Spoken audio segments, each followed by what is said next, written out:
So with the Olympics coming up in only a matter of weeks, we want to introduce or perhaps reintroduce to you one of the sports you'll likely see a lot of. Yeah, it's one that doesn't have a high flying power of ski jumping or the speed of skating, but it's definitely one with lots of drama and requires a high level of skill. Eric skated over to Alpine Ice Arena to get some insight into the game with 2018 Olympic curling champ Tyler George. All right, what a treat. I don't often get to interview Olympic gold medalist Tyler George here from the 2018 curling team. How are you, man? How you doing, Eric? Good to be here, man. Yeah, so we're at Alpine Ice Arena, and obviously the Olympics are coming up. And curling, typically we're on the ice. The figure skaters and the hockey players tend to get all the glory. But we want to put some eyes on curling because this is one of those sports that is age-friendly, but confusing to a lot of people. So talk about what curling actually is. Yeah, so it's a Scottish sport, started in the 1600s over there. The Scots gave us the two most frustrating sports in the world, curling and golf. Yeah.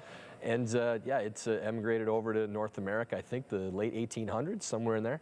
And it's skyrocketing in popularity now in the United States, a lot of it because of our success in 2018, so we're looking to continue that on. So we'll learn a little bit more about the sport itself and give you a demonstration here in a bit. But the 2018 Olympics, did you go in as the Olympic favorite to win that, or was it pretty much expected the Canadians were going to win that? I think we had higher expectations for ourselves than everyone else in the world did. We'd had a lot of success on the world stage, but the highest we'd been on the podium to that point was a bronze at the 2016 Worlds. So I don't think anybody expected us to get to the top of the podium, and I think most people were surprised that we got any medal at all. But yeah, you just got to be the best team in the world at the right time, and that's what we did in 2018. So speaking of medals, I know you have yours on, not on you, but it's somewhere in here, yeah. Pull it out. Yeah. I mean, it's so heavy. I think that's the thing that surprised me. I don't know that I've really held a lot of Olympic gold medals.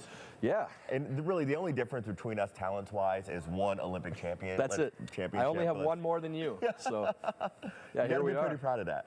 Yeah, this thing is a brick. They said they think they're the heaviest in Olympic history. I wouldn't know. I only have the one.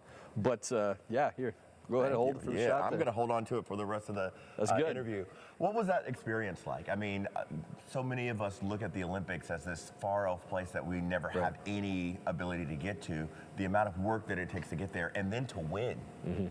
Yeah, it's still surreal to this day, honestly. You know, people ask all the time, what's it like standing up on top of the podium, achieving your dreams, and your brain just kind of goes into meltdown mode because it's so hard to process that you actually achieved the thing that you've been chasing your entire life. And for somebody like myself, it was my 5th try to get to the Olympics. So I had like 15 years from the first time I actually tried to get there to the time I got to the Olympics themselves, and then 2.5 months in between that and being on top of the podium. So it felt like there should have been a lot more steps in between, and that's part of why it's just so surreal in that moment, like trying to process it all. But I have those moments now, like where it's like, oh my God, that thing is real, especially when I'm looking at this thing.